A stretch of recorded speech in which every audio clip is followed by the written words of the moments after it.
Aujourd'hui, nous avons visité 3 sites. Le premier site, c'est une vallée de Diaobé-Kobendu. C'est une vallée de 700 hectares où on a à peu près emblavé 600 hectares.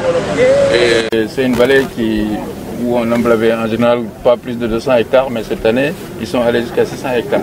Et de ce qu'on a vu, je pense que les producteurs l'ont dit eux-mêmes, les intrants étaient là en place, il y a eu de l'engrais bio, il y a eu de l'engrais NPK, il y a eu des semences de qualité, c'est pour cela qu'on avait vu quand même aussi des riz de qualité en train de grandir.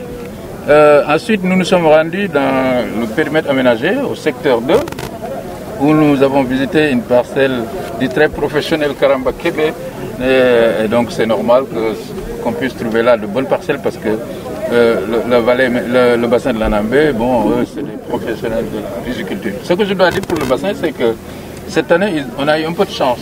C'est-à-dire que le début de l'hivernage n'a pas été trop pluvieux comparé à l'année dernière, ce qui a permis deux choses. D'abord, de bien récolter la contre-saison et ensuite, de bien labourer sans trop de pression. Conséquence, le niveau d'emblavure dans le périmètre aménagé a augmenté de 29%, donc ce qui est quand même appréciable. Ensuite, nous nous sommes rendus au secteur G. Le secteur G aussi, nous sommes ici sur les parcelles du secteur G.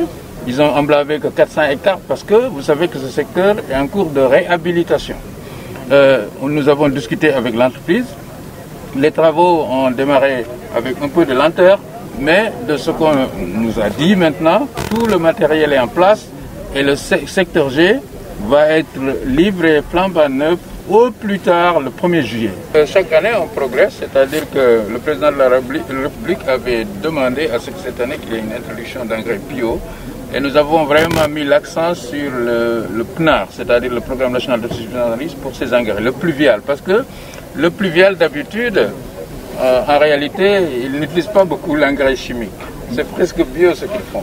Et donc cette année, ils vont être accompagnés par un vrai engrais bio. Et d'après ce qu'on a vu, je pense qu'ils auront de bien meilleurs résultats. J'ai un producteur qui m'a dit qu'il a utilisé cet engrais lors de la contre-saison et sa parcelle a eu 20 sacs de plus que les autres. Et donc ça prouve que c'est un engrais qui va permettre de booster aussi la riziculture.